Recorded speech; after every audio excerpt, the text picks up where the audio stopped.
Hati-hati, siluman ular yang disinyalir sebagai penyaing kekuatan Badarawuhi lebih menyeramkan. Nama Badarawuhi kembali melejit saat film KKN di Desa Penari tayang. Tentunya hampir semua masyarakat Indonesia, khususnya kalangan milenial, tahu tentang siapa sebenarnya Badarawuhi. Kekuatan dari Badarawuhi pun tidak main-main. Diceritakan dalam KKN Desa Penari, Badarawuhi memiliki daya magis yang begitu kuat. Sebagai masyarakat Indonesia, kita mengetahui bahwa Indonesia memiliki cerita mistis yang menyelimuti kehidupan. Karena pada dasarnya dimanapun kita berada, kita selalu berdampingan dengan sosok makhluk yang tak bisa dilihat oleh sembarang mata. Sosok Badarawuhi merupakan salah satu contoh makhluk mistis berupa siluman ular yang ada di Indonesia. Meskipun ia memiliki kekuatan yang teramat dahsyat, namun ada juga siluman ular lain yang diyakini memiliki power lebih daripada Badarawuhi. Bahkan bisa saja makhluk tersebut merupakan penyaing Badarawuhi, khususnya dalam ilmu kekuatan yang dipunyai. Sosok apakah itu? Dalam video kali ini kita akan membahas berbagai macam siluman yang diyakini memiliki kekuatan lebih dari Badarawuhi. Namun sebelum lanjut menonton videonya, jangan lupa untuk klik like, komen, subscribe dan juga share video ini ke teman-temanmu semua. Bangsa jin yang termasuk dalam makhluk tak kasat mata tentunya menyimpan banyak rahasia yang tidak sembarang orang mengetahuinya. Salah satunya adalah kisah tersebarnya sosok siluman yang hampir sama dengan Badarawuhi dalam film KKN Desa Penari. Siapa sajakah siluman ular tersebut? Nyi Blorong, siluman ular dalam Pantai Selatan. Salah satu siluman ular yang menyerupai Badarawuhi adalah Nyi Blorong.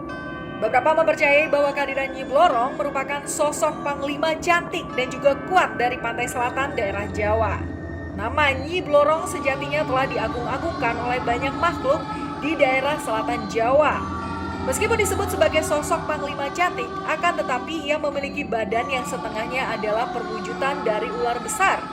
Wajahnya begitu cantik dengan tubuh manusia sampai ke area pinggang. Setengahnya dari pinggang hingga ke kaki berbentuk ular yang teramat besar.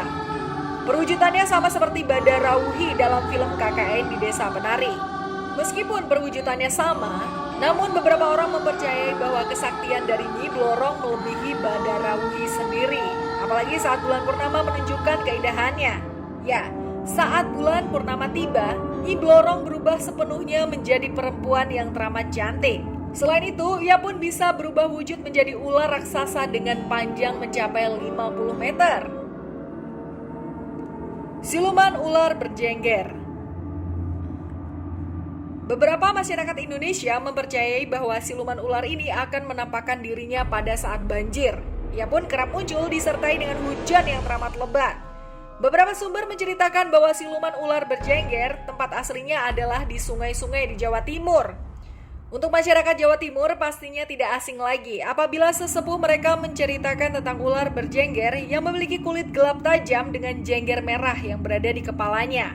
Ular ini disinyalir memiliki lingkar tubuh yang besar, bahkan bisa melebihi lingkar pohon kelapa. Panjangnya sendiri mampu mencapai belasan meter, dengan kekuatan yang ia miliki dapat menirukan berbagai macam suara hewan seperti kambing, ayam, dan juga rusa. Siluman ular naga gendeng. Salah satu siluman ular yang memiliki kekuatan besar adalah siluman ular naga gendeng. Sosok ini berdiam diri dan menempati kawasan pegunungan.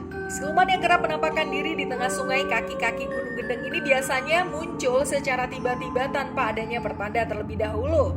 Siluman ini memiliki kepala yang berbentuk sosok naga dengan panjang tubuhnya mencapai 100 meter. Siluman ular Nabau. Menurut beberapa kisah yang ada di Kalimantan, siluman ular Nabau sering menampakkan dirinya di sungai-sungai, khususnya di pedalaman Kalimantan. Sungai Mahakam contohnya. Dalam sungai tersebut, siluman ular Nabau akan menunjukkan kekuatannya pada siapapun yang berani melawan kehendak ular besar tersebut.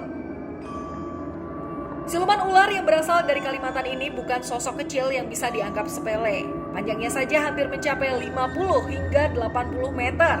Pernahkah kamu melihat sebuah drum minyak? Ya, ular Nabau memiliki lingkar tubuh seukuran drum minyak. Ketika ia bernafas, maka hembusan angin yang keluar dari sistem pernafasannya sangat besar. Bahkan saking kuatnya, ia dipercaya memiliki 7 lubang pernafasan. Kekuatan dari siluman ular Nabau telah dipercayai bahkan hingga masyarakat Dayak. Ular Tangkalakuk, siluman dari Kalimantan. Menurut cerita yang beredar dari wilayah Kalimantan, di sana dipercayai terdapat siluman ular Tangkalakuk yang memiliki panjang mencapai 12 meter dan memegang kekuatan yang teramat hebat. Beberapa kekuatannya adalah mampu membuat orang merasakan halusinasi seolah-olah orang yang menjadi targetnya mendengar suara-suara hewan yang tidak memangsa daging. Siluman dari Kalimantan ini menampakkan waktu di masa-masa tertentu sesuai keinginannya sendiri. Tubuhnya begitu besar, bahkan saking besarnya, ular yang berasal dari Kalimantan ini kerap disebut sebagai Raja Ular Piton dengan wilayah kekuasaan berupa pedalaman hutan di sepanjang Pulau Kalimantan. Ular Tangkalakuk kerap disebut sebagai Raja Ular Piton dikarenakan ukurannya yang teramat besar. Di tahun 1912, ular terbesar pernah ditangkap dan ditembak mati oleh Harry Raven. Harry sendiri menemukan piton raksasa itu di Pulau Sulawesi. Akan tetapi, piton raksasa yang ditemukan olehnya hanya memiliki ukuran 9 meter saja. Tentunya jika dibandingkan dengan ular Tangkalakuk, maka ular yang ditemukan oleh Harry di Pulau Sulawesi otomatis kalah besar. Julukan Raja Piton yang diberikan padanya juga karena kekuatan melilit dari tubuhnya yang teramat kuat, hingga ia bisa dengan mudah mengalahkan siapapun yang berani melawannya. Baru Kelinting, ular besar putra Ageng Mangir. Untuk para sesepuh yang sudah lama tinggal di Pulau Jawa, maka tidak akan asing dengan nama Baru Kelinting. Sosok siluman ular yang merupakan anak dari Ki Ageng Mangir. Sayangnya, Ki Ageng Mangir tidak menerima ia sebagai darah dagingnya. Baru Kelinting pun mencari ayahnya dan berusaha membuktikan bahwa Ki Ageng Mangir merupakan ayah kandungnya. Ia kemudian bertapa dengan melilitkan tubuhnya melingkari Gunung Merapi. Ayahnya, Ki Ageng Mangir, memberikan wejangan bahwa ia harus dapat melingkari tubuhnya mengelilingi Gunung Merapi. Sayangnya, Baru Kelinting tidak dapat melingkari gunung tersebut dengan sempurna hingga Ki Ageng Mangir mengatakan untuk menjulurkan lidahnya. Setelah menjulurkan lidah, benar saja, Baru Kelinting akhirnya dapat melingkari Gunung Merapi dengan sempurna. Lidah yang tadi dijulurkan ditebas oleh Ki Ageng Mangir hingga lidah tersebut berubah menjadi tombak yang kemudian diberi nama Pusaka Tombak Baru Kelinting. Mystikers, itu dia beberapa siluman ular dengan kekuatan yang sangat besar yang diduga lebih menyeramkan dari sosok Badarauhi. Menurutmu, mana di antara ular-ular tersebut yang benar-benar sanggup mengalahkan Badarauhi? Share pendapatmu di kolom komentar. Terima kasih sudah menonton.